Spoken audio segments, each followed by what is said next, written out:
Leeds, Leeds, Leeds. What is happening?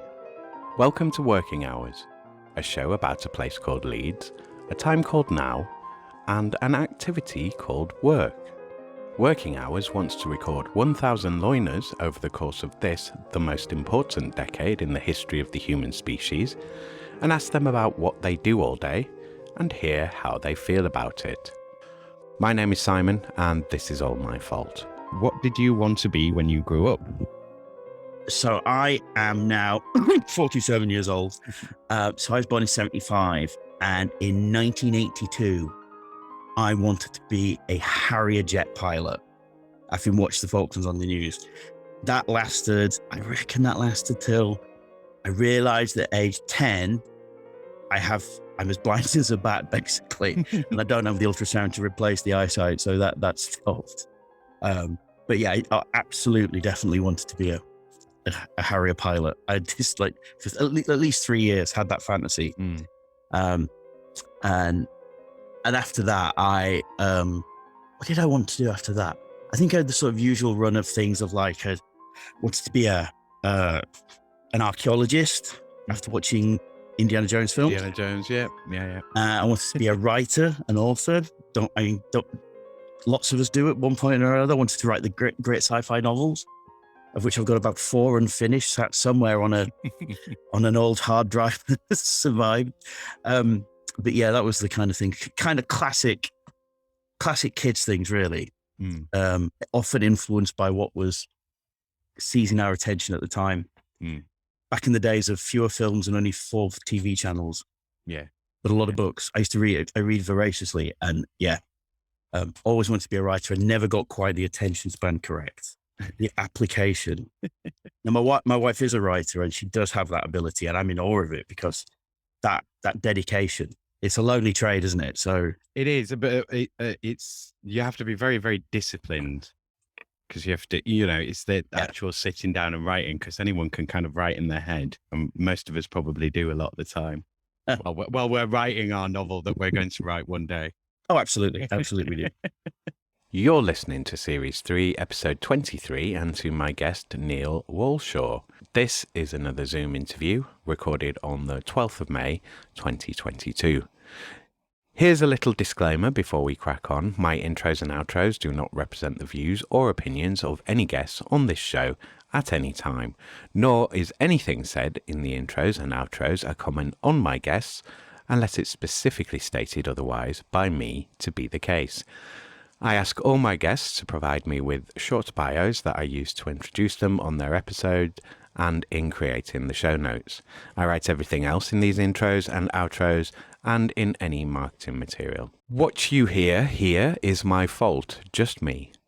As are the questions in these interviews. Guests are given an opportunity to remove anything that they would like to from their interviews before I publish their episodes. Guests are not given an opportunity to influence what is said or presented by me in my intros or outros, nor do they have final cut of their own interviews. Hello, loves. Welcome to Radio 4 from Hell. Neil Walshaw is currently a Leeds City Councillor representing the Headingley and Hyde Park ward. Neil chairs the Climate Emergency Advisory Committee and the Development Plan Panel. So his work life is filled with terrifying data and models about our present and future, plus lots of time nerding out with planners of all kinds. Combining 3 serious roles with the ward councillor one, having 24,000 employees, makes for a busy life. We need to end fossil fuels now. That's a fact. I think we need to work less, sell less, buy less, and consume less. I think we all need to do less, and that by doing less, we will all have a much better quality of life. I think we need less so-called wealth creation and growth, and much, much more general literacy. A literacy that could be and should be nurtured by having much, much more time for ourselves. That's my statement. This show isn't just content to me. This show is an endeavour. It is something ambitious with ambitious intent, and I need support to make it. I need people to do this, people like you. And most of all, I need people who are in Leeds or are from Leeds to be my guests. I also need people like you as listeners, and critically, I need people like you as financial backers. Please support this show and its mission with a £1 monthly donation via either Patreon or Ko-fi, or you could donate any one-off amount that you choose to the show via, again, Ko-fi or through LibraPay. So this is my mission: to try to map out what one city, Leeds, a city that has declared a climate emergency, did as the so-called leaders of our wider species sold us out again and again and burned our world, while also stopping us from using whatever remaining useful time we might have had usefully. So please help me with this mission any way that you can. Thank you. Now, please enjoy this episode of Working Hours with Neil Walshaw. So what is it that you do now then? So I am, well, I'll take a step back from that. I do a very strange and varied job. Mm-hmm. So I'm a city councillor in Leeds, which means I am a politician, albeit a low level one in the grand scheme of things. Mm-hmm. So that means that I have around, I think at the last count, around 24,000 employers in the people of Headingley and Hyde Park ward. Hello, everybody, by the way. So that's being a ward councillor is a very interesting and challenging job. And then on the city, as part of the administration, because I'm a Labour councillor and we have a Labour administration in Leeds, I do sort of two substantive roles as well. So I chair the Climate Emergency Advisory Committee, mm-hmm. which is a cross-party group of councillors. And what we do is we scrutinise and evaluate and develop ideas for all our work towards net zero, mm-hmm. and the transition away from carbon as an economy. So that's a role that's a role in committee that touches everything we do in Leeds. So that's pretty daunting at times. A lot of terrifying data and models from where we are now and where we're going come across my desk, keep me awake at night. And I work closely with the cabinet member for climate and infrastructure, Councillor Helen Hayden. So we're sort of a bit of a counterpart double act on that. And it's a different way of doing things like that in Leeds, so that we can bring people together. Mm-hmm.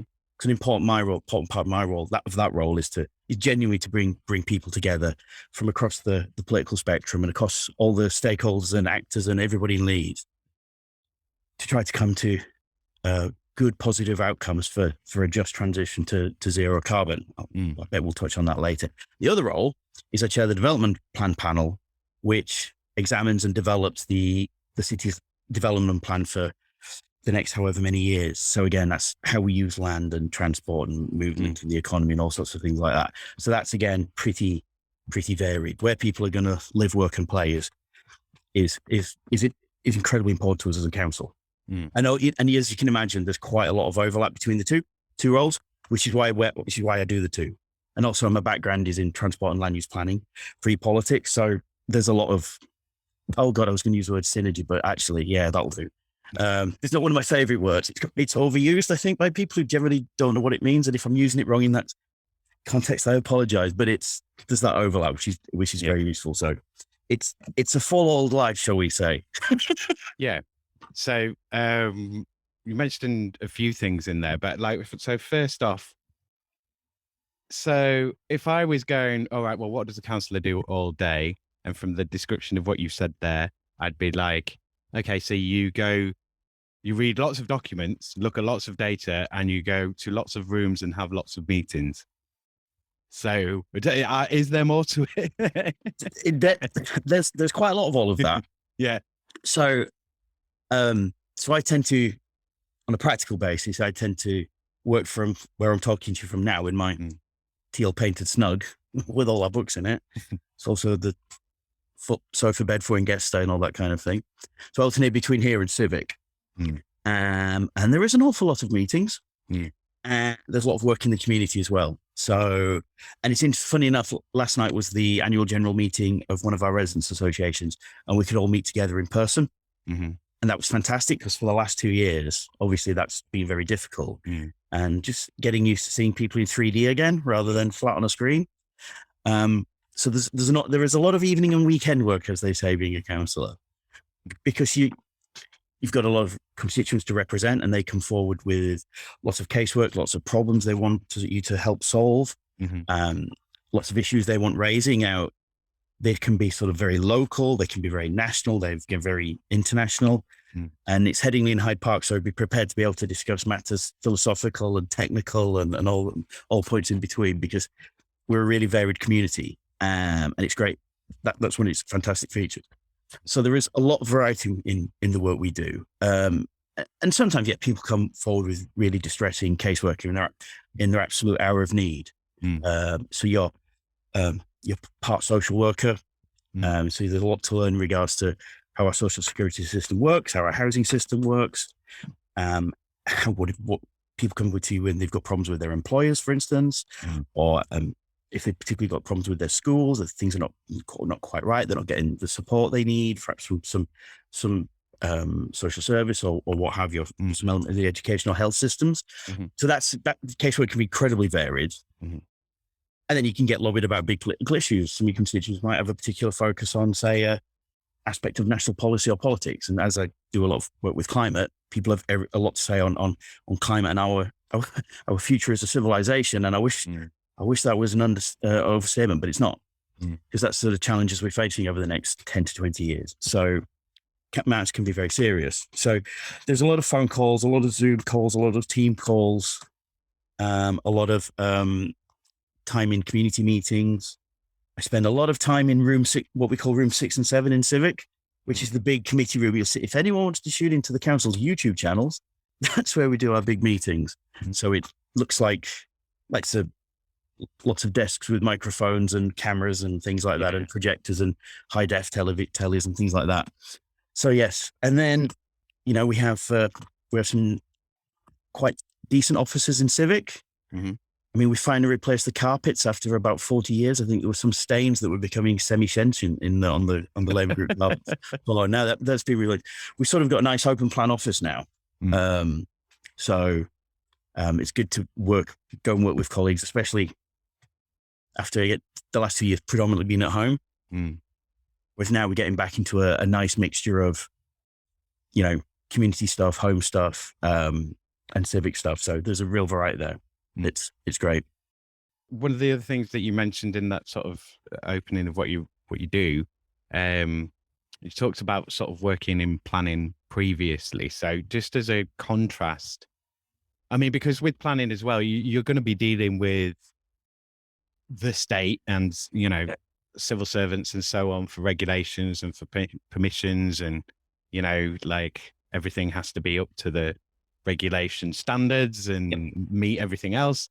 So you'll have dealt with a lot of that before, but I would imagine there's a contrast in the amount of work time you get to spend on work. That role, as opposed to this role, where I would imagine you spend more time not creating work, but kind of like finding out how to do the work. Is that fair? I mean, that's the sense I get. It sounds like there was a big learning curve kind of coming in, and that you've had to learn lots of like, okay, well, how does that system work? How does this system work? So is that a fair assumption? It's a little, yes. I'd put it something along the lines of, if you're a politician, you really rapidly become, if you're doing public service in a political role, in a representing role, shall we say, you rapidly have to become a decent or even a good generalist across a huge range of subject areas. And that learning curve can be really, really steep. And in some respects, it's almost vertical in what you have to learn really quickly. Because the training course to become a councillor, if there was if such a course existed, would probably be about a year long. Learning but that's your first year in office. You're elected to a 4-year term typically, and then you may or may not want to run for re-election. You may not get re-elected, but that first year is a really complicated, quite difficult year. Whereas previously in a sort of doing a professional role, there's a lot less evenings and weekends involved. Much more previously is much more 9 to 5. And there's a real contrast between that, because the difficult thing when you're a councillor is knowing when to switch off, or knowing when to say no to people. I can't do that right now. learning to say that is actually quite important. Not to let people down, but to say, look, I'm going to have to structure this because it's 9:30 on a Saturday night and there's no way I can help you right now. Because often when constituents get in touch and those extreme times, they're in real distress. Yeah. I've had some, particularly dramatic bits of casework where people have phoned with, a suicidal relative and they want your help there and then. And it's 8:30 at night and England are playing Colombia in the World Cup in 2018, and that's kind of your night off. So you have to break off from your night off and organize the relevant people to go help that person. Yeah. And then you got to go back in the room and go, how's the football going? Switch back into leisure mode. Yeah, the ability to be switched between modes is quite useful. Yeah. So there is a real contrast, and people expect you to be on duty 7 days a week. And what's interesting, how technology, you talk to older hands at the council. So I've been a councillor since 2011, which is all very much within the age of information technology and social media. But obviously some councillors have been around a lot longer. And what they've said is that someone could say 1990, someone would write you a letter. And they might expect a response within sort of 5, 6, 7 days. Yeah. Now somebody sends you an email and somebody might email you that same day or the next day saying, why have you not responded to my email? Yeah, it's an email. It should have got a response straight away. Yeah. And which I understand people have got expectations and they want things from their public servants. And as somebody who's chosen public service voluntarily, you want to do that. You want to provide that service to the best of your abilities. But sometimes the ease of modern communications can almost hinder you doing that in a way. Now, I must have these answers now. And that can be challenging. And sometimes there's a case of actually managing people's expectations and hoping you're going to, and you work to get a good outcome. And let's be honest, sometimes you do and sometimes you don't, because some problems can be very difficult and very multifaceted and very complicated to solve, particularly if people in themselves wanting help with very complicated, multifaceted lives themselves. And that's, so there is a big element of social work. So there's a big sort of social work element, a pastoral side to it, if you like. Then there's a political aspect to it. I am a political representative as well as a ward councillor. And then there's sort of there's the policy and administrative side of things.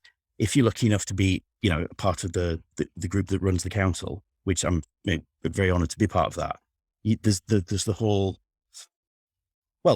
running a major European city that we all take a small role in. And that's, that comes with quite a few challenges as well, as you might imagine.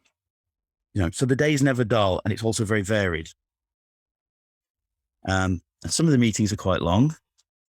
If anybody wants to watch some of our meetings on YouTube, you're most welcome. The airport expansion planning application has almost 7,000 views and is 8 hours long.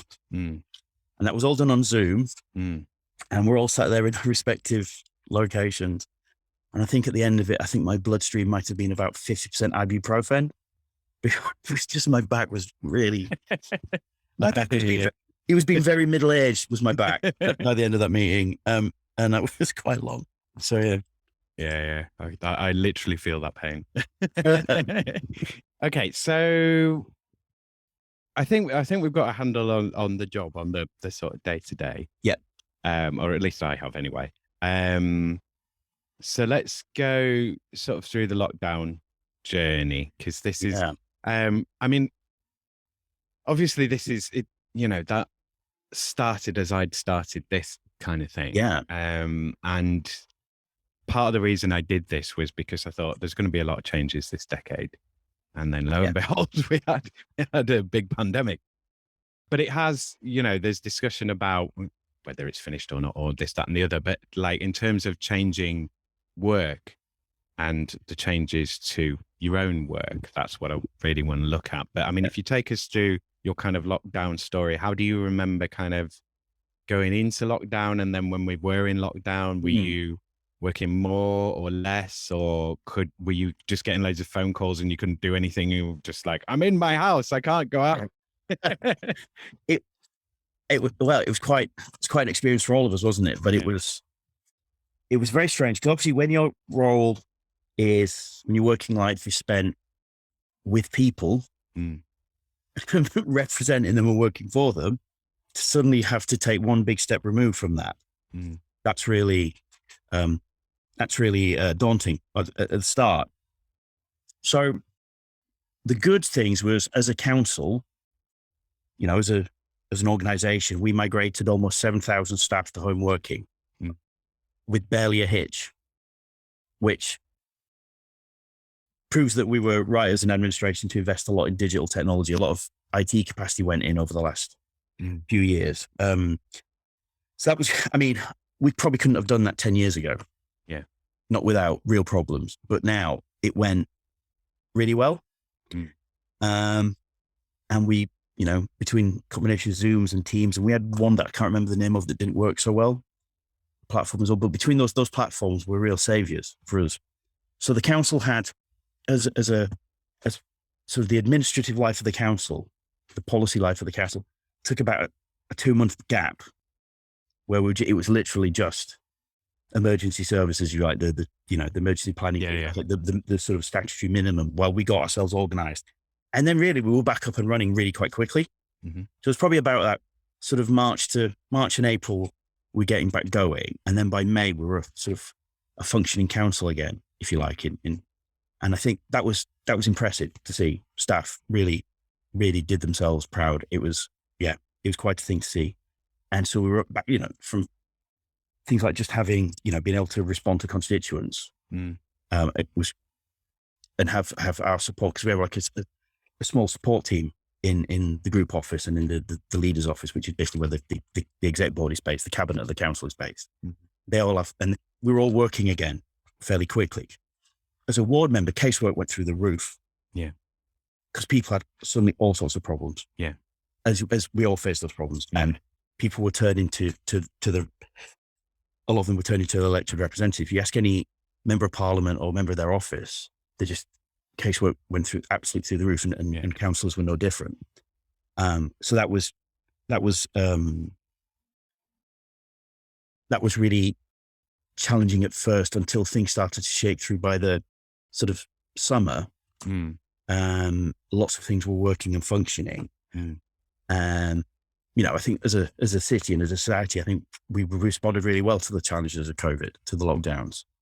Homeschooling was a real challenge. And I think if Ofsted could have inspected Hazel and my school, I think we would have been in special measures. Or homeschool was really challenging because neither of us were furloughed. So we were both working full time. We got 3 children. So that presented an extra challenge that we weren't really expecting.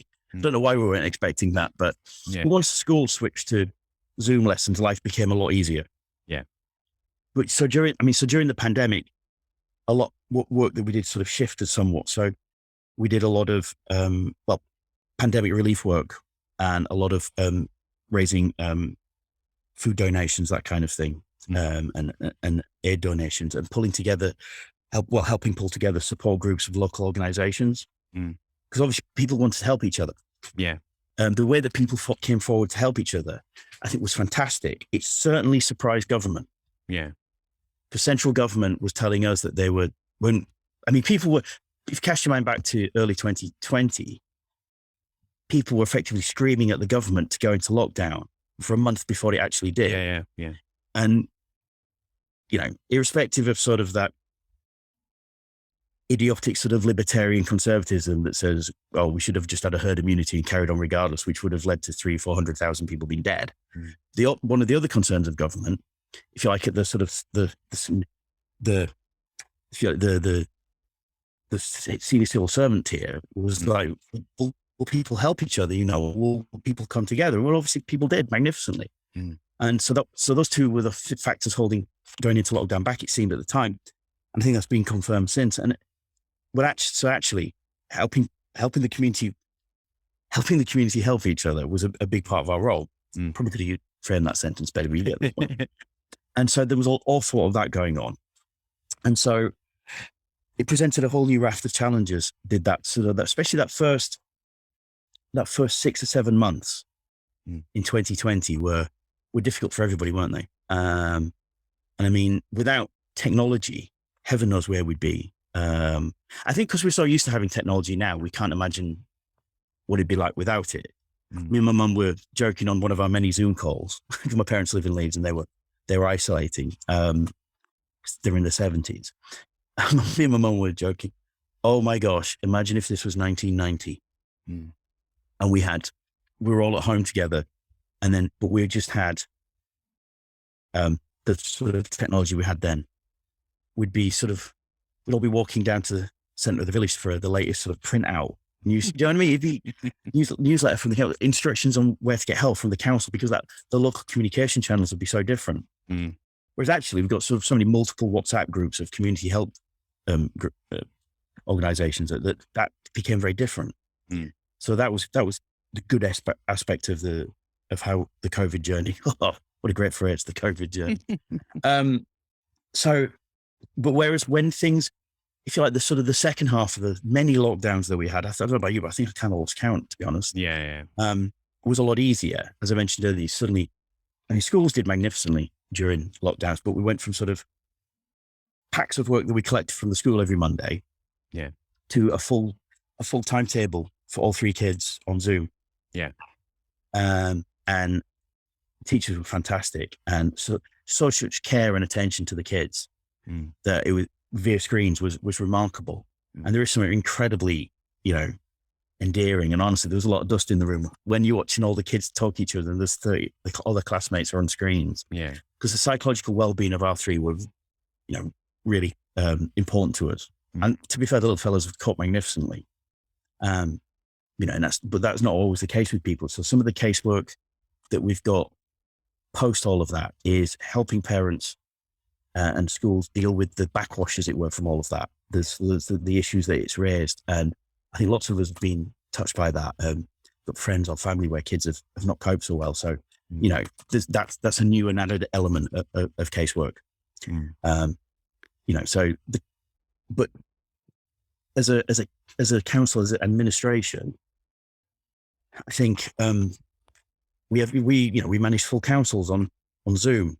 We had plans panels on Zoom. We shifted over to YouTube for everything because transparency is really important in local government.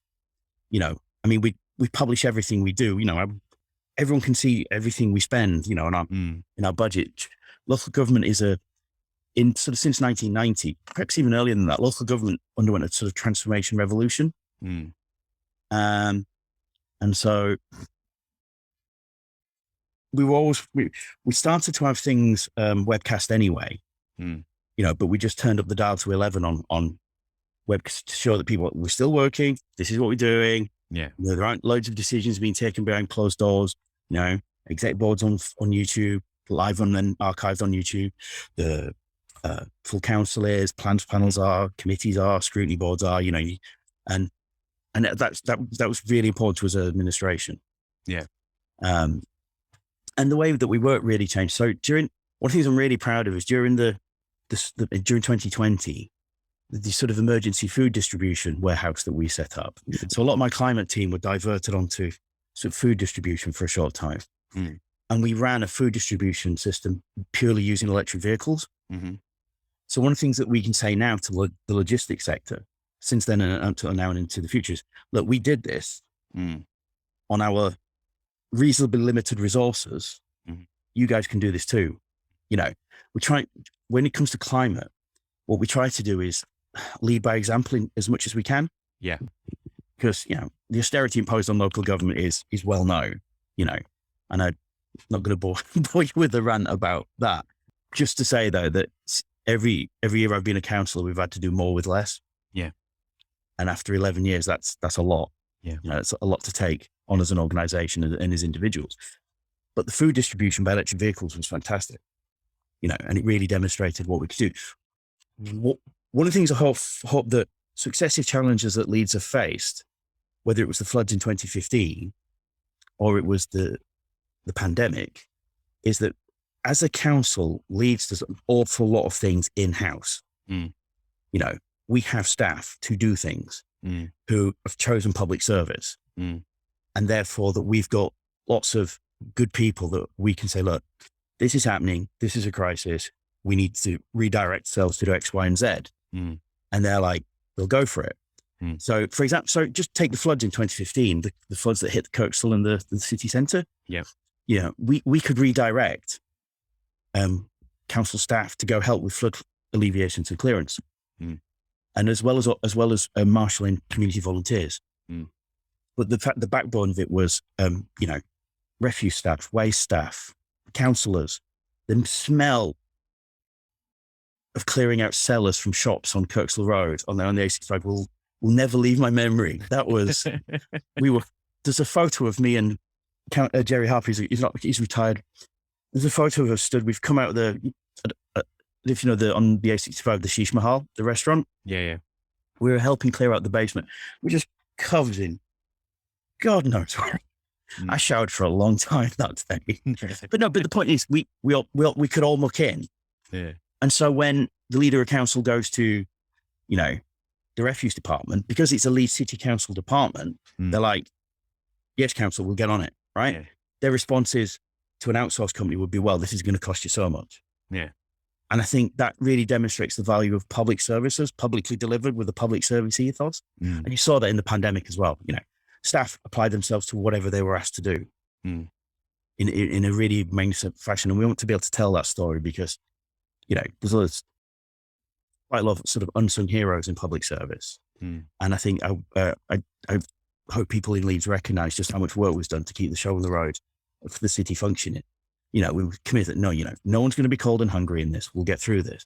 Because at the time, when we were putting all these emergency processes into place, I wasn't in these meetings, but senior councillors, leadership of the councillors, the leader, two deputy leaders and chief executive, were having meetings with public health officials from the NHS saying, well, we're going to have to dig shallow grave pits, for up to, I think 18,000 people was the number mentioned. You think about that in a city, that's quite a thing. So we're having to put all those processes in as well. The civil contingency planning, as it often gets called, into place as well. When we spent, so the council spent a lot of time on that during 2020. And then as 2020 sort of came towards an end, we were probably sort of autumn of 2020, we were sort of able to reorientate a bit to sort of more getting back on looking back at the longer term things as well, because the civil stuff was all in place. So we could also, so I got, half our climate team back to start working on decarbonisation, and then gradually all of them back to, so as 2021 came around, we were sort of back focusing on all our many projects that we have with respect to climate emergency and zero carbon and transition. So the fact that we could continue a lot of that work has been great. But we can only do that because we have incredibly dedicated staff in Leeds and so much of it in-house. So one of my inescapable conclusions from the crises we've faced over the last 5-6 years is if you can do things in-house because you'll attract people with a public service ethos and you've got more control of them. And it's also more cost effective, to be blunt. So hopefully people have learned lessons about all of that in the country that we can, it's not about being a right on socialist lefty council, although we are. It's also about having a public service ethos, a strong one that means people will respond to emergency and crises in remarkable ways. Well, and I think as well, like you say, the fact that there's however many thousand people watching that YouTube video shows that there's engagement there, that people come forward and are kind of like, yeah, we want to help, like there is a strong civic sense in Leeds, I think. I think so. Yeah. Yeah. I think it's proved time and again. Yeah. But I think that as well, it's having that link between the actual public, the city itself and the council that makes that work. So as you were talking then, I'm kind of thinking like, so in terms of job satisfaction, how do you ever feel like you get stuff done? Is it just a case of like projects forever rolling and they will forever roll? Or do you feel like there's like, yes, we got that done, that's closed, that's taken care of? Well, politics is often, politics is a show that never ends. But however, within that, there can be really high job satisfaction levels being a councillor. I would always recommend public service to anyone. I think coming at it with a mindset that it's going to be an all-encompassing, quite difficult job. You're not sat in a town hall making a few decisions for a week, once or twice a week. You're kind of on call a lot. And as I said earlier, there's an awful lot to do. If you do it right, that is, I'm sure there are councillors that don't do much, but I've never met one. So of whatever political persuasion, I don't think the job affords people to be lazy anymore. People increasingly demand a lot more. Well, jobs probably changed out of all recognition from, say, the 60s or 70s. I would imagine. Probably even the 90s. Probably, yeah. The fact that councillors do surgeries, help and advice surgeries. 40 years ago, councillors, generally speaking, didn't do that. They didn't have to do that. But as problems have mounted in society, that there's been more need. And that's why we do them. You want to be out helping people. It's one of the reasons you ran for office in the first place. In terms of job satisfaction, it can be really immense. Yeah. We've done so much good climate emergency work in Leeds that we're really proud of, that I'm really proud of. We've winning awards for the work we do. That's really satisfying. To be part of that, to be involved is fantastic. To be taking some of the decisions that lead to that, it's a great feeling. It's fantastic. Can be some really low moments. There's when some people you just can't help enough. There's just sometimes we just run out of resources. And I think that's always upsetting. That's a societal problem, and we need to think long and hard about that as a country and as a society about where resources are. Because I often say there's a bit of a 90s, and that sound is me dropping my pen, by the way. So I often said there's a bit of a 90s feel to Leeds sometimes at the moment. You've got really stretched early 90s feel. There's a really stretched public services, really stretched NHS, really stretched police services, and councils have had to endure a lot of cuts. So the thin red line of public service is awfully stretched, awfully thin right now. And I think, if anyone watches the news for an hour or so, you'll see that with stories that related to Britain, a lot of the issues are hugely exacerbated by cuts and austerity. There's no getting around that, where you're seeing, if unemployment's up, crime's up, antisocial behaviour's up. Well, there are answers to all these issues, but they take resources and they take time and dedication. What we've tried to do in Leeds for the last 10 years is put all our resources out to the front line, as it were. So, for example, our children's services have just had an exhaustive inspection by Ofsted. And they've been rated as outstanding, which is amazing when you think of what we've had to put up with. And one of the reasons the rated outstanding is in Leeds, we've kept the resources at the front line. So, for example, we still have a youth service. Some councils don't have youth services, but we made a conscious decision we'll keep a youth service. Because if our youth work can put kids when they're 5, 6, 7, 8, 9, set them right and put one straight and narrow, that you're spending money there. But if that kid's a teen and he or she ends up in the criminal justice system, you might as well start setting fire to bundles of used £50 notes in the middle of the street, because the costs of the criminal justice system are incredible. It's cheaper to send a kid to Eton than it is to keep someone in prison for a year. So we made that a conscious. Leeds is unique in that we're the only city that's kept all its children's centres open. So there is a reason. There are many reasons why Leeds is a resilient city. Well, there are two of them. And you see that reflected in the outcomes we get for kids. And when we get inspected when the government inspectors turn up to prod and poke and touch people. As a city, we should be really proud of that, and we're certainly proud of it as an administration. But that approach of trying to identify in public policy where costs really lie is really important to us, and trying to communicate that actually,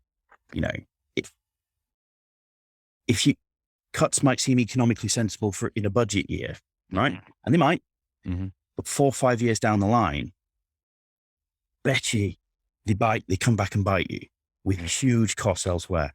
Mm. You know, it might not be on your budget, but they'll be elsewhere. You know, police and criminal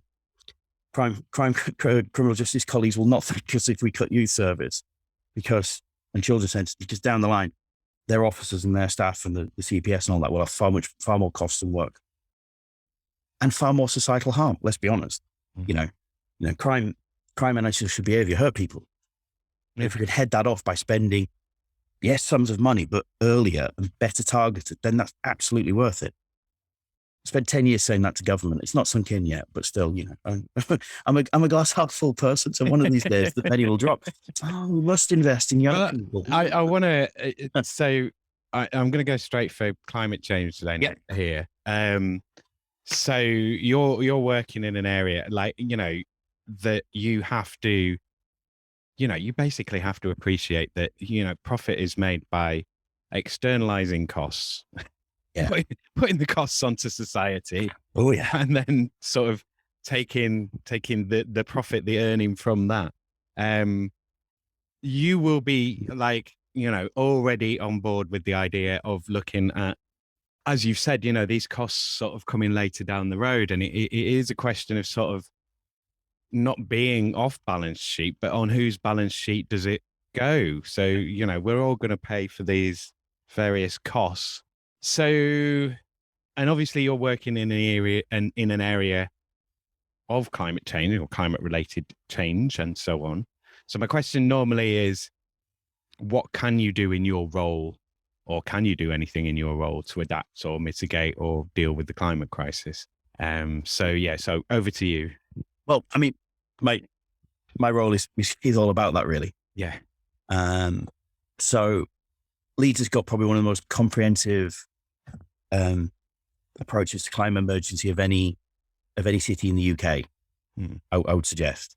We were an early one to declare as well, weren't we? Yeah, and so first, but I mean, our carbon work started in 2011. Mm-hmm. We did something called a mini Stern report. Lord Stern did a report on climate change for the previous Labour government in the late noughties. Mm-hmm. And we did our own version where we came into control of the council in 2010, struck 11 municipal year. We set our own in train. Mm-hmm. And that led to things like the electric vehicle program. You know, we didn't suddenly just start doing that in 2019 when we declared a climate emergency. Mm. But we've been working at climate carbon reduction in ourselves as an organisation since 2011, and trying to communicate that to partners and stakeholders across the city that this is what you need to be doing. Yeah. But we've been gradually ramping that up. And in 2018, there was the IPCC report that sort of, you know, sent alarm bells ringing around the world about what the climate situation was. You know, because the IPCC is not a bunch of sandal-wearing hippies who are crying wolf. These are very serious, sober men and women of science, and they were, you know, ring code red for planet Earth, as it were. So we were ramping stuff up, and declaring a climate emergency we're trying to communicate how real this problem was to people. Mm-hmm. And what it did, it gave us, if you like, a political and a public policy pivot to operate on, to turn on, if you like, that allowed us to really put climate emergency at the heart of what we do. Yeah. So along with health and well-being and inclusive growth and our best city plans for being best city to be a child in and best city to grow old in, climate emergency is up there with all of those. So if anyone who knows anything about public sector knows that's, you know, if you put it along with those things, then it's front and center to everything we do. And we've where it sits on the agenda, is it like, it's moved from any other business to it's now like top 3 items? Oh, completely. It's amazing. So in the 2015 and 2017 general elections, we could not get anyone in the media interested in climate. So I was working with Alex Sobel, who's now Member of Parliament for Leeds North West. And in those 2 elections, media was not interested in climate. You know, by 2019, by middle of 2018, that's completely different. You know, and things just accelerated through 2019. Certain things were happening in the wider world so the things like the youth strike for climate. It's really, really useful in saying us to be able to say, no, it's not just us. Look at all these warning signs. Look what people are thinking about. Well, we had America and Australia on fire at the same time, just before we went into lockdown. And it was like, this doesn't happen. Exactly. And it was affecting places where people thought were like, almost like safe bolt holes, if you will, safe in inverted commas parts of the world, and also, wealthy parts of the world with lots of media, and lots of concerned citizens. And that bad things can often help get us something up the agenda, unfortunately. And certainly that's the case with climate. And we've reorientated significant portions of our capital spend and our policy making towards addressing climate emergency. What I say to folks is, look, climate emergency, transition to zero carbon, it's not a cost, it's an economic multiplier. This podcast is about work, right? Well, in the transition, there are within Leeds, tens of thousands of good jobs, good, dignified, well-paying jobs. One of our concerns with employment is that we want jobs to provide a dignity of endeavor to them that I think we'd probably all agree that in Britain we're a long way from in terms of our general terms and conditions. And transitions is a way to address that. What's more dignified than working on things that will save our civilization? Because the other thing, so the sort of the 900 kilogram, it's a very large gorilla in the room, isn't it? But you get the point, is the fact that this is a civilizational level threat. Well, it really is. And 3 years ago, people would have rolled their eyes at that. Probably would have got groans in the council chamber 4 or 5 years ago from Conservative councillors. You don't get that now, because like you said, the news is all too clear. Getting government policy to change is we can come to later on, but we've orientated the council towards in large part to addressing climate emergency. So that affects how I'll say, for example, a lot of our capital spend. But it is an economic multiplier. It does provide employment. Like I said, good, well-paying jobs, hopefully unionized jobs, the things that we should be providing to people. And so that it's particularly in working class communities' interest that we address climate emergency. As a socialist councillor, primary focus, first focus really is, how does those affect working class communities, those on, low and low middle incomes and unfortunately don't have income. Well, actually, those people that should be most interested, because it's most in their interest to address climate emergency. So we need to go to places like Seacroft and Middleton and say, look, this is jobs. This is what this is. It's not just, to use an awful cliche, it's not just sandal wearing Guardian readers who should be interested in this. Everyone should be interested in this, because first and foremost, it's about jobs and also survival, which is quite important. I think we probably all agree. So that's climate emergency sort of fills a lot of our working days. For example, at the moment we're midway through changing our development plan to be focused on climate emergency. So introducing policies for new development in Leeds. That's housing, industrial, commercial, public sector, third sector, what have you, to make that, zero carbon and even beyond that. So the development is going to be taking place in Leeds, where eventually Leeds goes beyond net zero into a city that takes in far more carbon than it produces. Ultimately, that's where we need to be towards the end of next decade. And it's important that we do our bit. I guess the conceptual framework is that if you think of planet Earth, and you forget nation states for a minute, you break it down into communities, into little polities. Well, Leeds is one of those. There are tens of thousands on Earth, and Leeds has to do his bit. And if they all did their bit, then we'd be in a much better place. It's unacceptable for people to say, well, China and India aren't doing their bit. What does it matter if we do a bit? Well, actually, they are trying to. In fits and bursts, with 2 steps forwards and 2 steps back. But it's also like that. If everyone else jumped off a bridge, would you jump off a bridge as well? It's kind of like, it doesn't matter what they're doing. What are we doing? Exactly. It's always been a nonsensical argument, and it's even more nonsensical now when, civilization. And we were burning 200 years before anyone else. So, yes. And I just think from that point of view, we were the first industrial nation. Yeah. We better be the first zero carbon nation. Well, that's it. Yeah. And I think that's the moral thing to do, because people will be rightly asking, well, hang on. A lot of coal burned in the 1800s by you guys, the 1900s. We want to do the same. And we can't say to people. A lot of coal came out of this ground as well in this county. So. Grandad was a Geordie miner who came down to the coal fields around Barnsley. So, yeah. So, we have to say to people, look, we're doing this. This is the right thing to do, right? What we need to help each other is find ways for you to get a standard of living that's acceptable to you, that doesn't have the cost that our journey to that point gave us, that introduced. So we can't go to the global south. You guys can't have a fridge. We need to say to the global south, let's find a way of making fridges sustainably.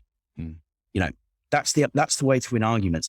Let's make sure that we have the right systems and processes in place, that everyone can have that kind of comfortable lifestyle, which ultimately everybody wants. And we've got to win that argument, and we don't get a second chance at this. It's not sexy though, is it?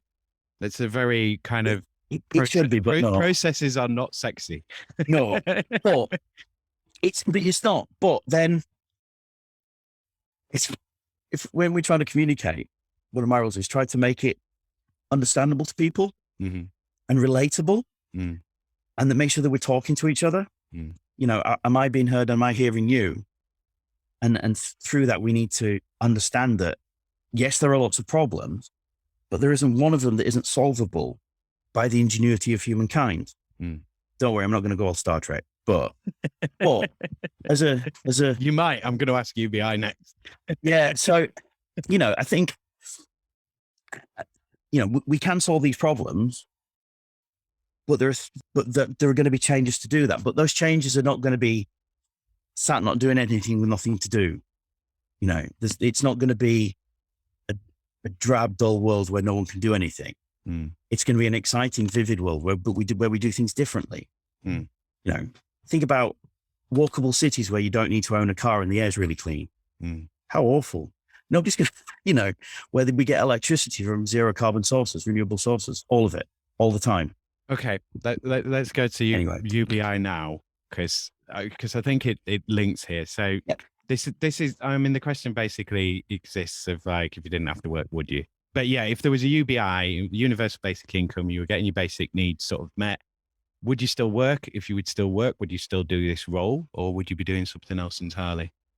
That's a really great question, as I filter with time to come up with an answer. I think yes, but then I'm a public servant and I went into this willingly. And getting elected by people makes you very aware that you've been elected by people to do something. So that is a bit of a different impetus. And people have all different kinds of impetus to whether they would or not. I think say pre-pandemic, I would have been more on universal basic services than a UBI. Yeah. I think, if as a community, if publicly we covered the cost for universal high-speed broadband and Wi-Fi, if we covered just your water and sewerage was covered, that electricity was within the public realm, we'd have to pay for that somewhat, I guess. But, energy does have a cost to it. Water does have a cost to it. But if they kept within the public sphere, then that could be better managed.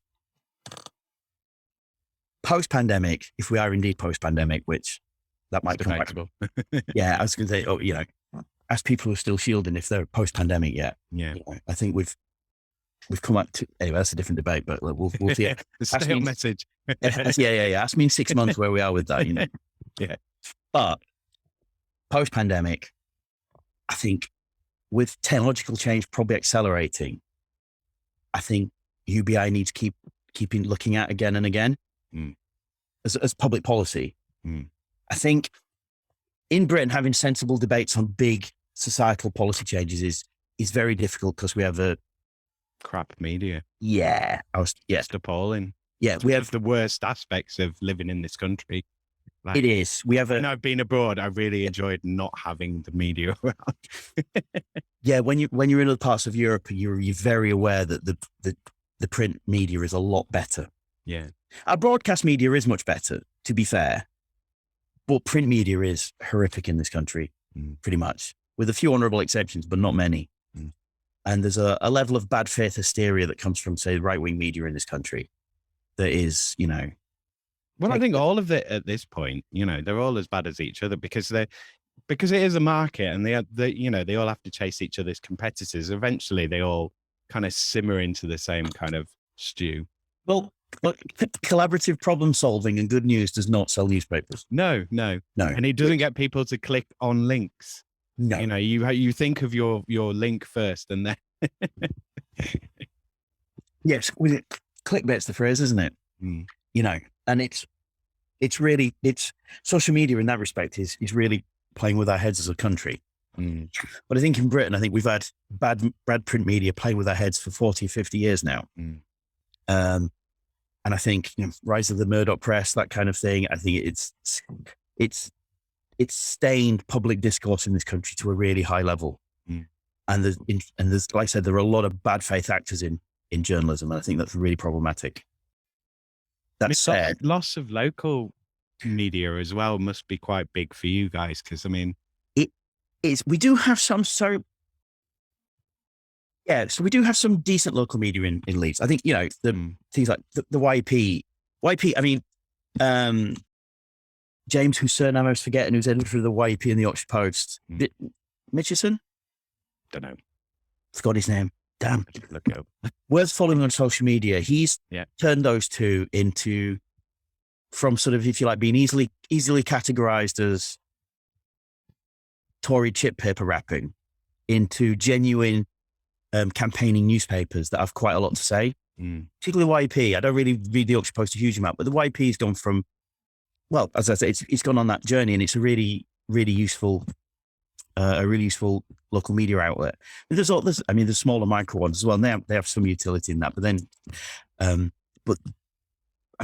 somebody was telling me a few years ago, somebody told me that the YEP used to have 2 editions and sell 340,000 copies a day. Yeah.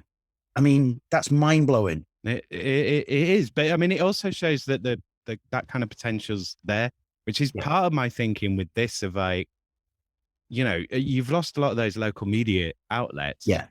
But there's still a market in Leeds for Leeds-based information and Leeds-based sort of content, for want of a better term. Yeah. We don't want to know what's going on our street. Yeah. Communities. Yeah. Yeah. That's why we go to the pub or to bingo hall or to the walking meeting or. Certainly when as ward councillor, you sort of try to communicate with people. We have a Facebook page called Headingley in Hyde Park News, which has over 7,000 followers, which is not bad, but that's, we've been working at that for sort of 7 years now. We do a lot of community information on that. There is a bit of politics and campaigning, I won't deny, but there's also an awful lot of what's happening in the area and what organisations are doing what and supporting organisations. We work closely with All Hallows Church and Rainbow Junction in Hyde Park, which is our a fantastic organisation. 2 organisations, brilliant people who provide so much help and assistance in the local community. It's incredible to watch. We use our ability to communicate with people, to reach people, to help those, and vice versa, of course. But that's really important. That's a sort of quite a micro level, local level. But I think the city, broadly speaking, as a good newspaper. But I think that's down to the actions of a couple of individuals. I think if you'd have asked a Labour councillor in the 1980s what they thought of the YEP, I think you'd probably be unbroadcastable. You'd have an E next to your broadcast, because whereas now we can genuinely say it's a crusading newspaper that provides real value to the community. So that's to the good. Social media has ups and downs. Yeah, I have a question on it anyway, so we'll throw this in. So how much of it does it take up for your work, and do you think that gives you value? Do you just, well, I'll let you answer the question, but I suppose you're going to use it in a particular way. Well, there is the potential for social media to just absorb the day if you're not careful. I mean, do you tweet your own stuff, or is it? Yeah, I know I tweet. Right. Yeah, I tweet my own stuff. The three of us collaborate on our Facebook stuff. Three of us are ward councillors. There's 3 councillors per ward in Leeds, remember? So we're a ward team. So we collaborate on that, and we do our own Twitter. Some councillors use things like Instagram. Some use even be some TikTokers. You never know.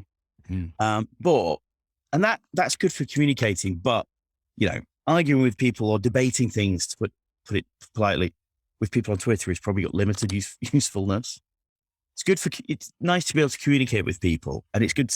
That is a good source. Twitter is a good source of local news if you're following particular accounts. That is useful. We're getting into long, prolonged debates on whether it's Twitter or Facebook. I think has limited usefulness. I used to use social media a lot more earlier last decade. So 2011, 2012, 2013. Just like we used to use Twitter to build a profile. Because back in 2011, I was the first Labour elected official in Northwest Leeds in quite a while. So there was a need to kind of get out to people. That was not just going to every single meeting you possibly could. It was about using social media wisely. I'm not sure. We don't use Twitter as much these days. I follow an awful lot. It's useful for things like, I follow a lot of climate people on Twitter. I get there's a lot of a lot of research, policy, that kind of thing comes via Twitter. That's Twitter. I find Twitter really useful for that. But that's sort of like one list, as it were. So general stuff, it's probably a waste of time some of the time, But a good source of policy and news and niche, so not that climate should be niche, it should be everywhere, but it is really good for that. Facebook's good for communicating with people, communicating with our residents. It's quite well, got quite a good reach. It's used by a lot of constituents. How long that'll continue, don't know. But there's still no substitute for the leaflet. We do big A5 sized, so it's got 1, 2, 3, it's got 4 sides of information in leaflets, and we do 3 or 4 of those a year. And it's more like a parish newsletter as well as a bit of politics as well. And then it's got all your useful contact details and everything. Tells about community projects we're doing, that kind of thing. If we didn't do them, people would complain. It's about presence, and people then know that you're there and you can be contacted. And you're doing various bits of things, and they might. And you're doing the thing that they know you for as well. It's like, but you do this thing. Why aren't you doing this thing? That's what I know you from. I know you from this thing. Do that thing. A little bit. It's about presence, ultimately. It's 2022, and the humble leaflet is still, if you do the leaflet right, that is. There are some terrible leaflets that go up, but if you do it right, it's really useful still. Interestingly, the rise of sort of online fast food ordering, like Just Eat and things like that, has led to a dramatic decline in the amount of leaflets, fast food leaflets. Because in Headingley, Hyde Park, we did plagued by So actually, your general post and our big leaflets coming through will get noticed loads more, just as an anecdote. And people read them more because they're not landing on a huge pile of, pizza menus and fried chicken places and Chinese and all that. People are just looking online, and picking their takeaways online. And that's been interesting. So environmentally, a good development, I think, on the whole. But social media, you've got to ration social media. You've got to use it a bit. But you've got to be clear-eyed about its limitations. And ultimately, I think, as of 2022, I'd rather be talking to people in the real. A bit more than, and especially after the last 2 years we've had. It is good to be able to door knock again. As I don't mean just at elections, because we do regular door knocking sessions. You try to cover the ward so that people know you call around and see if there's anything you can help with. Any problems you've got, anything you want to make us aware of. And if people aren't in, you leave a calling card. Sorry, we missed you. Your local councils were in the area today. Any issues, get in touch. We've not been able to do that for 2 years. And that's quite disjointing and removing because, by and large, I think, hopefully, I certainly do, but you tend to like your constituents quite a lot. Most people are fundamentally good and decent if you give them half a chance.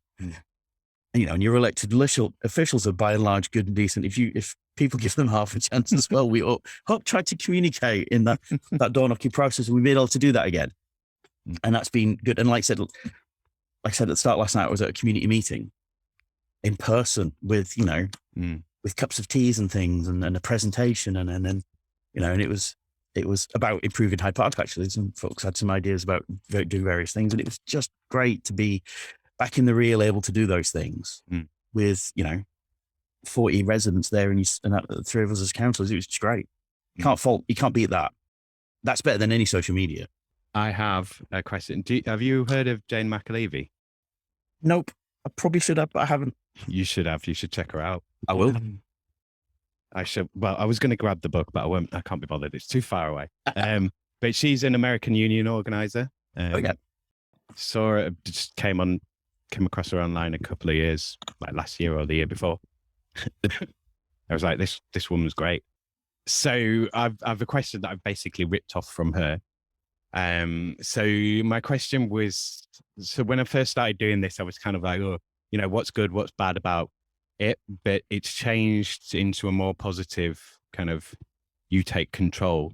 Yeah. So the question is, if there were any 3 things you could change about your work, what would they be? Oh, that is a great question. It is a good question. I like that one. I'm going to rip that one off myself, I think. First thing is, we'd have more money. There is no substitute for resources. It matters. I think over the last 11 years, I'll probably get these figures wrong, but I think over the last 11 years, Leeds has had £2.3 billion cut from its budget over that period every year from central government. Because local government is not sovereign in its finances, which is usually dependent on central government's attitude. And obviously, unfortunately, started with the Lib Dem Tory government in 2010 and has continued with just Tory governments, that basically local government was going to be a prime source of public sector austerity, unfortunately. And that's really hurt, really, really hurt. So I'd like more resources to be able to do more things for my constituents, do more things for the city of Leeds. For example, classic, build more council houses. There are hardly ever less than 20,000 people on the council waiting list that are housed inappropriately in some form or another. And we spend every single pound we can on housing, and we just like to build a lot more. Back when, governments of all political hues in the 40s, 50s and 60s and 70s built council housing directly, or councils built it directly. I'd like that. I'd like the money to be able to build glorious council houses and then zero carbon council houses, I hasten to add. And then, because the ones we're building are getting that way. Yeah. So they're really low cost, low energy use, so low carbon. That was the first thing. So more resources. I could give a really nerdy, techie planning response as to why. Do it. All right. Second thing is then, yeah, all right. The second thing is, one of the biggest costs in development is land. And there are still in this country, relatively few landowners. Put them in a football stadium, it wouldn't be and obviously some of those people would be like, I am the government, as it were, or I'm the Network Rail or water. But the point is, several thousand private landowners own a lot of land in this country. I would want the power for councils to be able to buy land for residential development at just its greenfield land price. It's agricultural land price. So we can amass land and then bring in all sorts of stakeholders, including, no doubt, some of the private sector, to build proper zero carbon sustainable communities. So, and that we should be able to do that across the country, because that's what we need to do. And it would make building the transport systems that we need, the rapid transit systems, the tram train systems that we need. Like, for example, transport is, I think we'd all agree, probably Leeds' Achilles heel. Heck, it's several Achilles heels. And for councils to be able to acquire land really cheaply, whether it's greenfield land or brownfield land, that would be really powerful. if you're buying someone's property, then you need to give them market value for it. You can't take someone's single capital asset away and not give them market value for it. So that's expensive. When you're trying to build a new rapid transit system, imagine where that would need to go in Leeds. That always comes with a cost. But if we could take the big sting out of it by having the ability to buy up sites, not the market value, then that'd be great. To give you some idea of how variable market values are, there's a patch of land near Leeds railway station that in the middle of the big boom of the noughties, the irrational exuberance of the development and land sector before the global financial crisis they helped cause. This land changed hands for £34 million. When it came before us as a planning application in the city plans panel that I sit on in 2014, its book value was £2.5 million. Land prices be crazy, as the saying goes. But fundamentally, those out of town greenfield land sites, peripheral sites, where you've got an existing settlement you'd want to expand sensibly, in partnership with the local community there, if we could acquire those lands at just agricultural land prices, everyone would be better off in the country, apart from a few thousand landowners. And there are 60 some million of us, and several thousand of them. I know whose side I'm on. So, and I think that'd be the second thing. And the third thing is, I want the council to buy me an electric bike. Yeah, I quite like the look of those. I'm warming to cycling through electric bikes. So I walk a lot, everywhere. In fact, people see me all the time through Headingley, often with my dog. But going to work, I do a lot of walking, and I think I could speed this up and be more productive if I had electric bikes. So the third one is purely selfish. Get the council to buy me an electric. Or maybe I mean, it's not, like it would reduce your carbon footprint, and it would in line with what you're doing. It's the first two are purely for everybody else. The third one is purely for me, I'm afraid. See, because that's quite a good split, though. To be fair, you've no idea how many people answer money for the first. Because there is, and also you do cover a lot of miles as a councillor. During the election campaign, there was a week where I didn't do any less than 34,000 steps a day. So I was jokingly said to someone, right, so my left knee is quite into democracy right now, but my right knee really aches, and it would declare autocracy in a second, given half a chance. But an electric bike I think could be my new thing. I'll have to talk to my other half that we should get a couple each, maybe pull some shekels together. But council provided as a perk an electric. That'd be electric bike. If we get lucky, if we've got someone listening who does electric bike, there's a synergistic opportunity there. But yeah, it was purely selfish, that third one, I'm afraid. Okay, so we've done social media, we've done UBI, we've done climate change, we've done about changing. I think I've gone through most of my questions there. Oh no, we've not done Brexit. Oh, how did I miss that one? All I would say is, well, let me ask you the question first, Okay. just in case you were assuming the framing. But it's basically like, how has it changed your work? Like, have you noticed any noticeable change in your work since we Brexited? Yeah, in a couple of ways. First thing I would say, though, on the old Headingley ward boundaries in 2016, 82.5% remain on a high turnout. We should have all had T-shirts made. It's not our fault. Brexit, well, not our fault. So we've obviously seen trade issues for firms in Leeds, and trade issues for firms wanting to export to Leeds from the EU. We've seen a curtailment of European funding. So, and in lots of areas, well, obviously, we're out now. It's Boris has got Brexit done, hasn't he? Apparently, it's not remotely done. Just put on the news about Northern Ireland. It's but it'll go on for years. Well, I mean, it will go on through the entire duration of this podcast. And no, I mean, Brexit will dominate. I'm 47, so Brexit and its aftermath will probably dominate the rest of my working age life. Put in context, I think. So obviously, a lot of European funding is now finished because we've left, and we're not seeing reciprocal government funding that was going to replace that. Yeah, well, that was never going to happen. Of course it wasn't. No, sorry, I'm just bursting out with cynicism there. No, but when the likes of Michael Gove and that were saying, well, we'll replace all of that funding, we're like, really, Michael? Really? And so that's been a problem. And to give you some idea, I vividly remember a big sign going up after the referendum, because the funding for the milk was a European and EU funding stream.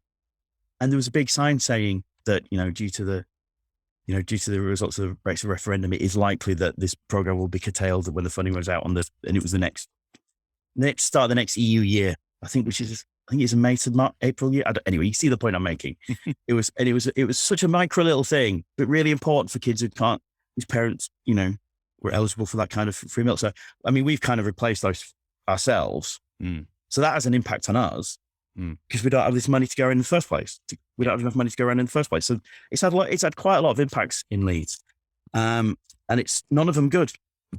So, for example, my eldest went on a fantastic EU-funded trip, school residential, to Spain. That's gone.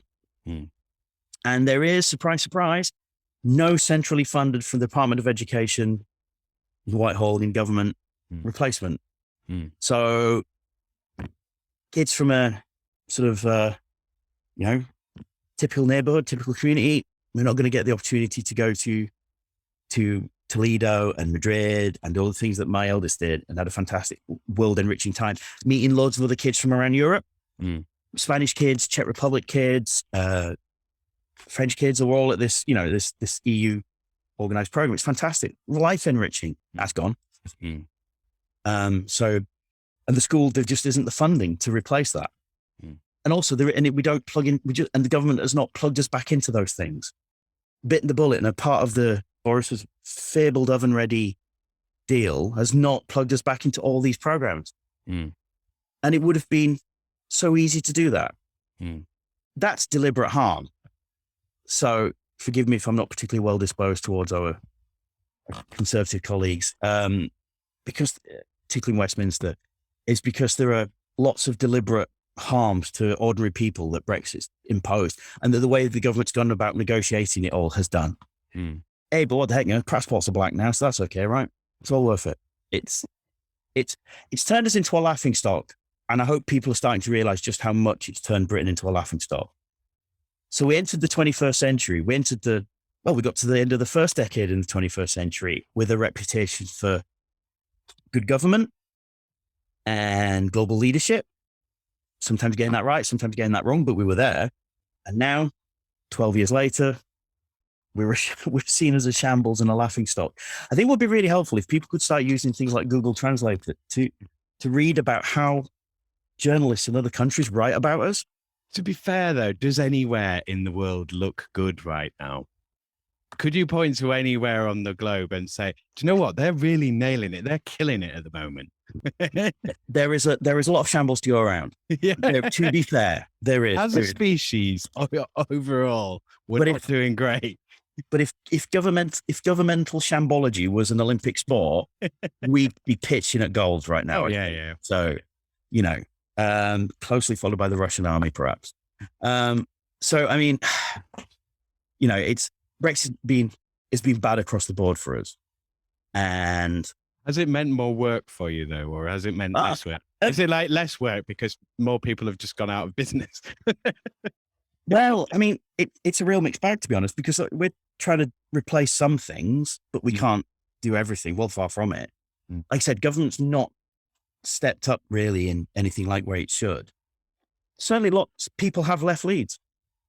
Really good people have left Britain because they don't want to stay here anymore in a country that's they see as becoming narrower and smaller and meaner. And I don't. And also uncertainty. It's like, well, completely. What's my position and how much am I going to pay? Oh, and you might deport me anyway, even if I'm like legally allowed to be here under rock solid legal agreements. You might just ship me off anyway. I've had friends leave exactly because of that. So a French friend, she left, colleague I work with, she really talented, has left, and her partner's gone with her, and they're no longer enriching the lives of people in Leeds. And I think that's really sad. And my hat is clearly in the ring on this. I wish we'd never left. And I campaigned to remain, vote remain. And it might be an idea, it might be an indication of sort of social circles. And are we not, our social circles becoming more close? But literally everyone I know vote to remain, which, might be indicative of some social trend where we're perhaps more inside. You're in your echo chamber and you're the echo. Yeah. Well, yeah, perhaps we are. And I think that's on a societal level, that's a real concern. But why is that laid at the blame of social media? Like, there's a stratification through income as well. Why is it not that the income gap is growing and that's why people aren't mixing with, more people from different incomes or whatever? It's always like, well, it's social media's fault because they're just showing you the same thing over and over again. Well, I think. But we keep going back to look at the same thing over and over again. So is it our fault or their fault? Well, it's an interesting, that's a very good question. I think, to give it a political anecdote on this, I was reading some analysis of how people have used social media in the teens, should we say between 2010 and 2020, and how it's affected how people take in news and their political opinions and voting patterns. And there was perhaps older generations tended to view sort of random news pages on, say, Facebook as reputable as The Guardian or the New York Times.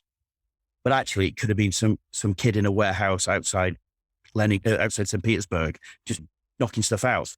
We looked at the way there's been interference in people's elections. Well, actually, it's more interference in people's news absorption processes, perhaps. It's so social media in the form of Facebook, in this case, has had some really, really negative impacts on how people absorb news. And that, do we all sit and watch the 9 or 10 o'clock news on the night again, still, as a nation? Probably don't, do we? And we're in a much more fragmented news environment, aren't we? I think. And I think that affects what people think about things. So, for example, just to give you an idea, right? If Donald Trump or Boris Johnson had faced the media environment that, say, Richard Nixon did, right? There's no way they would have achieved high office. And just, but they don't. They face a much more fragmented, much more partisan media environment. And so they've got to where they are, or where they did, or where they are in one's not in office and one is, and regrettably Trump might come back. That'd be an absolute disaster for us all. Oh, he's definitely coming back. I think he'll be the Republican nominee, and I think that's absolutely terrifying. Yeah. And he'll probably win. He could easily. Who knows? It's a matter of who knows. But I think actually, the decline of American conservatism into white nationalism is probably one of the political stories of the last 45 years. I don't agree with conservatism in particularly any way at all, but there was a sober, serious intellectual quality to it, both in the UK and in North America, that I think is largely absent now. Yeah, and connection to a tradition and connection. Yeah. Like a school of thought. Yeah. And so for example, some of the, there was in the Republican Party, there was a real Atlanticist tradition, about looking to Britain and looking to Europe, forged in World War I and II and the Cold War. Yet Trump gets elected and he's effectively Putin's tool in the White House, it felt like at times anyway. And certainly how many senior Republicans are quite wavering on supporting Ukraine and are very sort of, friendly towards Russia. And I think, we're straining to geopolitics away from, I don't get that many questions about geopolitics as a councillor, but that changing thinking is disturbing. But the fact that changing thinking isn't being challenged by actual, say, Republican voters is quite shocking in many ways. But but what views are they getting and how are they seeing it? I think are really big questions. It can affect the left as well, don't get me wrong, but it's going to particularly impact as if America goes the way of the Handmaid's Tale, But there's a purposelessness, isn't there? There's this sort of, there's no grand vision. There's no thing to work towards. It's like, well, okay, well, why do we exist as a society? Well, just to exist. And you go to work, you get up, you get on the bus, you go to work, you get a mortgage, you get your holiday every year. That's it. You just do that forever and then you die. It's like, well, no. And also the world's on fire. Yeah. We need to, it's like, why, we need something of like, Elon Musk going to Mars. That's not a vision. That's like, oh, what? You're going to open a prison colony up there and make us all go and work for you there? That'll be fun. Like, I'm not interested in that. No. And never put your trust in billionaires. Bruce Wayne is fictional. No. I think the purpose should always be to leave for the next generation better than what you inherited. And that should be the language of our civic religion. Mm. And I think we need to keep that. And if you've lost it, you need to regain it. And I think that's incredibly central to what we do, which is why I obsess even, if transition to zero carbon and beyond, because that's a new national story for us. Mm. We are, and I love history. I am like an amateur historian of sorts, right? And this country is overly fixated on its modern foundational myth, which is 1939 to 1945, right? Half the parliamentary Conservative Party think they went ashore at D-Day, Yeah. Not really joking with that either. No, well, this is it. They thought that we're all at D-Day. Like this is the mentality from the media. There's a huge section of the country think they were all at D-Day. They won the World Cup in 1966, and then they did all these other awesome things that just made it the most awesome thing ever. And it's a little unhealthy, to say the least. I think and I say I love history, and it's a fascinating place to visit lots and lots of times. But it's unhealthy to kind of live in it, if you like, obsess on it. And I think this country needs a new modern foundational myth, a foundational story. And to me, that's where tackling climate emergency and a transition to zero carbon and beyond, that is so all encompassing. That's a chance for us to have a new national story. And I think that's incredibly important, which could be, inspirational to the world. And we just need the wit and wisdom to seize that. Mm. And that's the point where we are at the moment. It's like, can we seize that? Have we got that wit and wisdom? And the jury's still out on us as a country at the moment. And I think that's almost sort of the point in the film that we're at. In the Rocky films where the bell dings before the fight, when they've had the training montage. See, from carbon transition to the Rocky films. Why not? But it's at that moment, the bell's ringing, we don't know what's going to happen next. Mm. And we're at a decision point. The next 10 years are possibly the most consequential 10 years in history of the species. In human civilization's history. Yeah. Certainly far more consequential than 39-45, actually. Yeah. Look, don't get me wrong. Defeating totalitarianism, fantastic, absolutely had to be done. But the climate emergency touches everybody on the planet. And the problem that I've got with it, all those things we've talked about today, World War II, the Cold War, all those were dealt with by human politics. And humans are quite good at politics. Humans are really, really good in a crisis. We've talked about how Leeds responded to the floods and how we responded to the pandemic. Humans are genuinely good in a crisis. The problem with climate emergencies, by the time you're at crisis point, it's too late. The climate emergency is biology, chemistry, and physics working. It doesn't care about your politics. It just works. It's a system. It cares about what you're burning. Yeah, well, but it's a system, is it? It will react to what we do. Yeah. And by the point we get to point of crisis, that physics, chemistry, and biology will have worked its merry work. And we'll have real, Well, we might not have anything because we'll have real problems. I was about to say, I sometimes in a bleak mark, I give us 50-50 for making out of this century intact as a civilization. Oh, I wouldn't give us that much. Yeah. Yeah, I'm a glass half full person. I really am. I mean, but that's purely based on the fact that within through that media window, you're not seeing any work done on it. You're not, you see, they'll make a big fuss about COP and then they'll show everybody flying to it. And it's like, you're not, and it's not like, oh God, they should all walk there barefoot or they should come on a donkey or whatever. It's like, it's a serious, you can tell when someone's just doing bad faith stuff and being a hypocrite. And you can tell when someone's like genuinely trying to do something. Yeah. Like, because you see action. And I think that's the thing. We'll hear rhetoric, but it's like every time we don't see action. And you'll see that news story of like, okay, well, they've said all of this, but then they've just spent however many hundreds of millions on a new oil and whatever. That it is frustrating, and it does breed cynicism. But there's loads of action going on. There's tons of action. Yeah. We live in a city that is a hive of climate activity and transition activity, but communicating to that is sometimes difficult. And, getting the language right is really important. Again, sometimes it feels like 2 steps forwards, 2 steps back, but to give you some practical examples. So in Leeds, we're looking at our tower blocks in Leeds. And so we're working on them to reduce their carbon footprints massively, but also reduce the energy bills for people. Now that was important in 2019, but in 2022, it's assumed incredible importance. So for example, if you're by Jimmy's and St. James's Hospital and you look at the 2 Shakespeare tower blocks, they've had their cladding on and they've had their ground source heat pumps put in, and they've had all their, in the flats, the heating system replaced with modern ones. Well, so it's gone, a single skin concrete building, not very climate efficient, shall we say, or energy efficient or what have you. But that's now, that's a solid C+ stroke B- in terms of heat.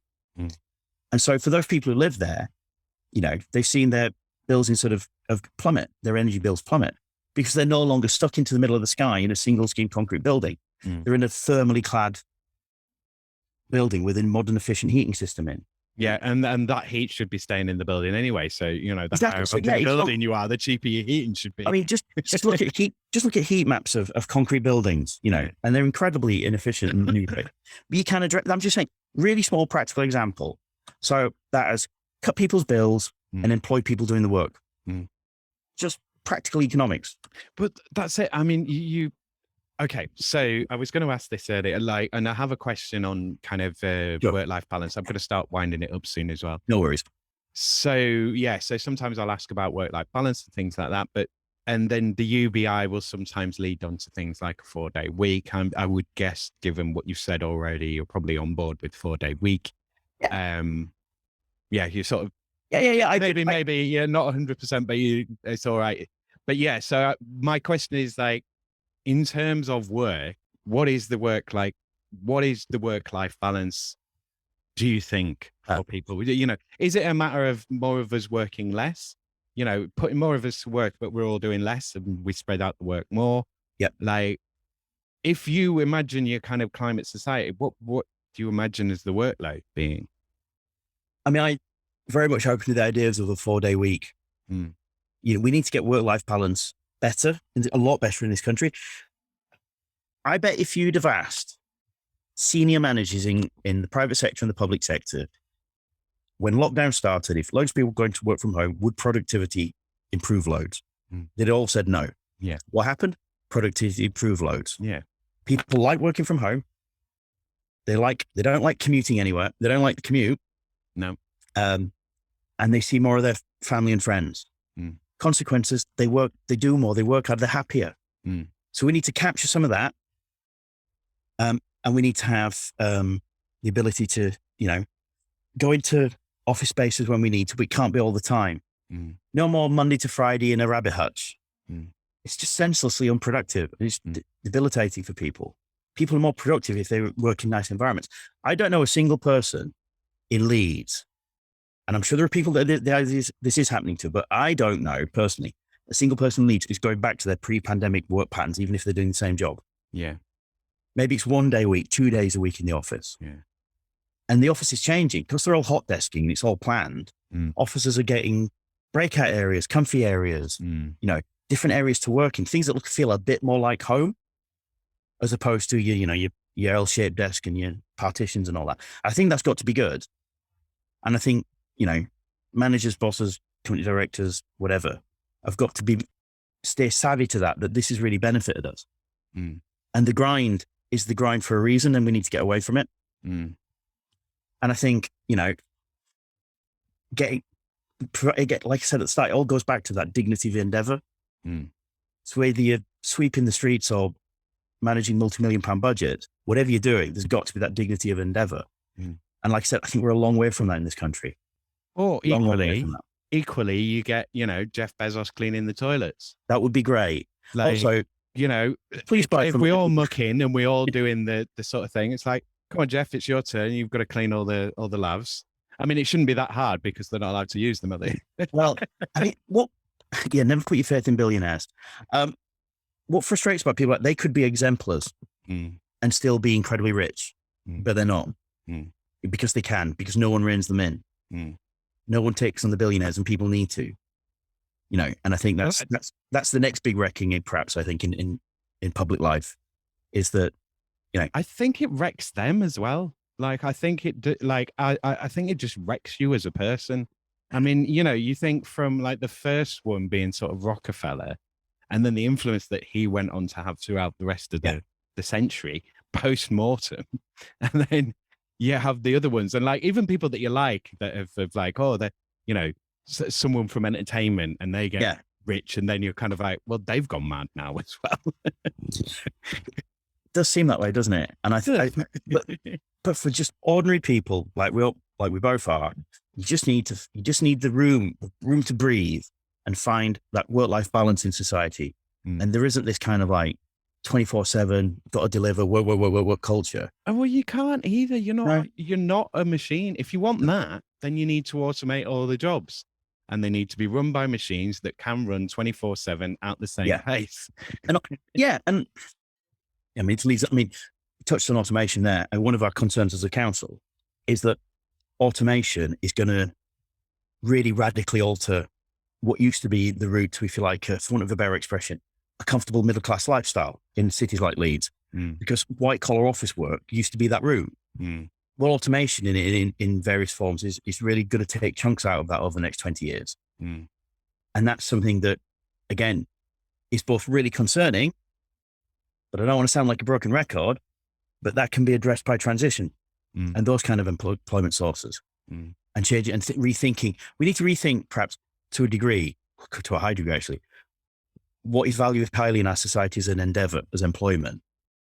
I mean, I love football, but that kid that Man City has signed is going to be paid £400,000 a week. I mean, that's beyond all sense. Yeah, to kick a ball. I love football. I'm a Newcastle United fan, which perhaps suggests I like base comedy as well. but most of the point is, it's not worth that. It's just not worth that. And you might say football's a trivial example, but the way that technology has allowed relatively small groups of people to amass lots of wealth is we're very much in a repeat. It feels like a repeat of sort of the late 1800s. It's another Gilded Age. Yeah, that's Now, interesting, out of the Gilded Age came the Progressive Age in America, and had huge amounts of progress for ordinary people. So let's keep optimistic. But I just remember Bill Gates was giving a seminar, and I caught a bit of it. I think it's online still, and he said that the most efficient time for American business was during the 30s, 40s, and through to the late 70s, when he was highly taxed and highly regulated because he made them efficient. He made them think.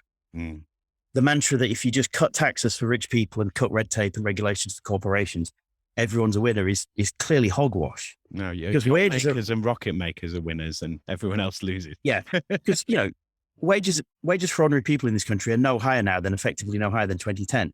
Well, yeah. Well, and depending on how you're measuring it, but yeah, generally it's a downward trend. Well, indeed. So let's bring on the wealth taxes, because that's the only way we're going to get some kind of redress in the short term. But as well, there is. So this related to this question. I mean, it's kind of like, well, what is the middle? What is our benchmark? What is what is a good life? What is there's like having dignity and having like, reasonable standard of living and basic needs and all of that kind of stuff. But, what should be the expectation that someone should have as their kind of basic, like how many hours a week should be working and things like that. Like, that's not an easy question to answer. But it's like assumed. Do you know what I mean? It's kind of, oh, they're earning too much and that's earning enough. But everyone wants to make more money and the ability to get lucky and to make more money. Yeah. And they know how much is too much and too much for them, but we don't necessarily know how much is too little. I think it's weird. It is weird. What is it? Mark Twain once said, was that the problem with America is that everyone thinks they're a temporarily financially embarrassed millionaire or something along those lines. Yeah. Well, now it's billionaires, 130, 40 years later on. But it's really important that a lot of people understand that there's an awful lot of people in this country that right now are struggling to feed, to put food on the table and to heat their homes. And I think, hopefully more people are going to understand that, but they need to be watching some normal news to understand that. I've got constituents who are probably going to bed tonight hungry. Now that's damning in a country as wealthy as Britain. Oh yeah, if there's supposed to be progress and we're in 2022. Yeah. And I think we've fallen back a lot in the last 10 years. And I think it might be dawning on people just how far we've fallen back. And I think it wasn't a fall, it was a deliberate choice. Well, I mean, yes, I would always very much argue that austerity was an unnecessary political choice. Yeah. And the way that there's a conscious cruelty to a lot of government policy, I think. That is equally, you can say there's a lot of cruelty to the electorate as well. I mean, you can't, but I can. I have lovely constituents who never do anything like that. Like I said, I fundamentally believe people are thoroughly decent if you give them half a chance. But you've got to give them half a chance. And you bring out the worst in people if they're always stressed, always tired, always worrying about paying the bills. But actually, you give people enough room to breathe and enough that they've got the basics, then humans are wonderful. It's when we put ourselves under stress that the worst angels of our nature come out. And I think the center of public policy is, look, how do we get people's better angels to come out? Which touches on a lot of things we've talked about today. And on that, Simon, I need to go do tea. Thank you again to Neil for being my guest. Thanks again to all my guests, and thanks to you, Leeds, for being my subject. And of course, most of all, thanks to you, my dear listener.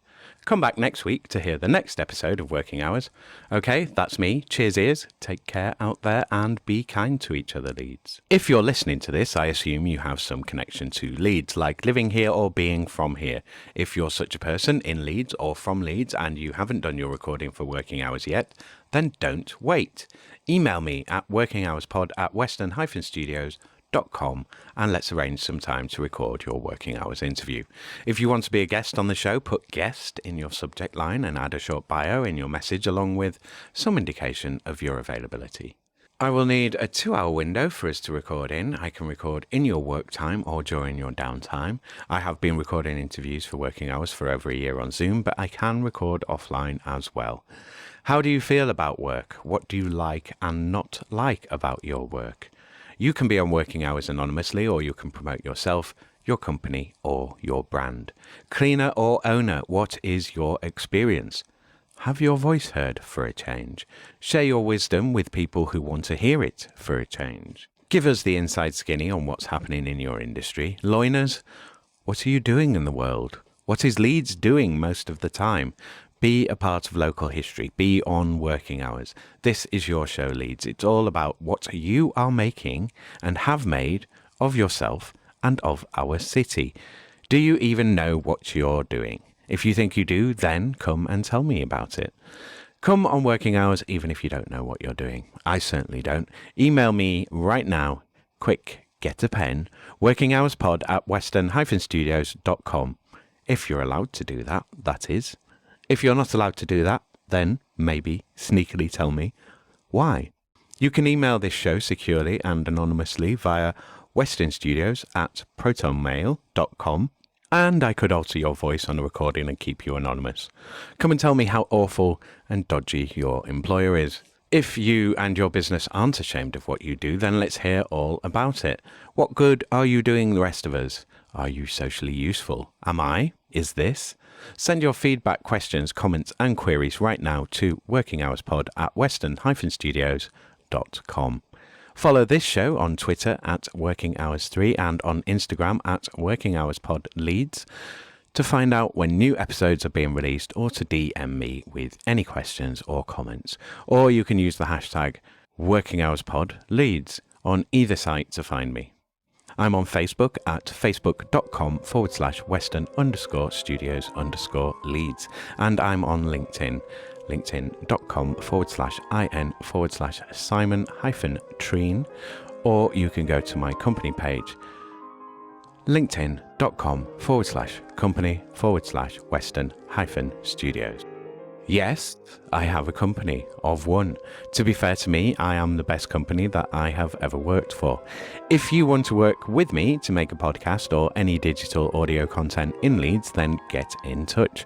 Whether it's for a cause, for publicity campaigns, product promotions, sales, or just for your own passion projects, then get in touch with me, Western Studios, now. If you're thinking of online audio content creation, then think Western Studios for support, advice, and guidance on getting it made. At Western Studios, you work with a real-life learner who is actually in Leeds, who you can actually work with on your digital audio content. Not a piece of software, not a course of articles or a series of live chats and video courses, but me, a person, in physical place-based reality.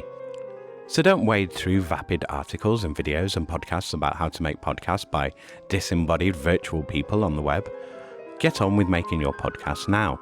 Then, when it gets hard and expensive and it all goes wrong, which it will, then call Western Studios to make your podcast with you or even for you. Western Studios will take on your podcast's boring, time-consuming and painful admin, recording, editing, transcription, whatever.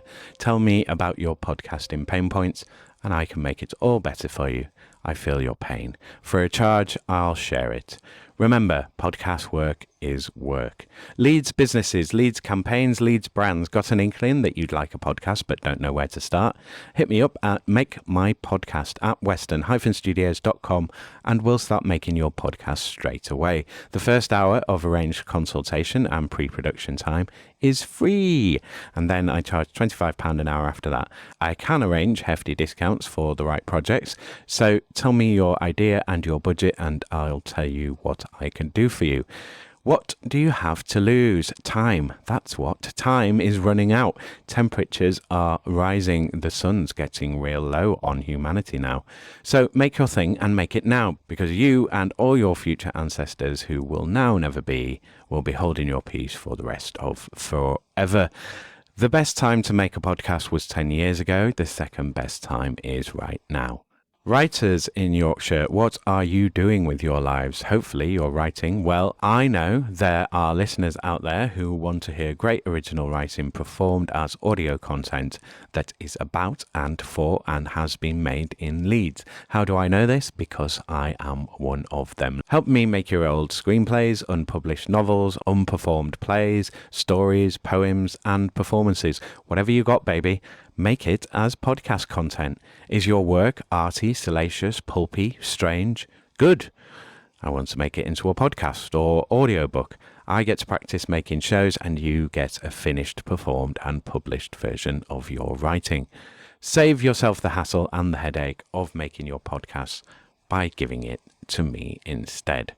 And finally, once again, please let this show, what you're listening to right now, Working Hours, get big and strong by joining its Patreon. Support Working Hours online. Be a champion on Patreon. Don't ask the membership fee. It's £1. For £1 a month, you can really inspire me and motivate me. Maybe one day you'll even cover my costs. Go to patreon.com/Working Hours Pod to sign up, or go to Ko-fi, ko-fi.com/working hours and join me there for £1 a month. Be super awesome and join both. There's a monthly live stream on the Patreon and you can get access to the Working Hours Discord with a Ko-fi membership. So do both. Go crazy. Spend on me like there's no tomorrow. Why not? Your planet is burning. Your house is on fire. Your governments are criminals. The oil industry are maniacs.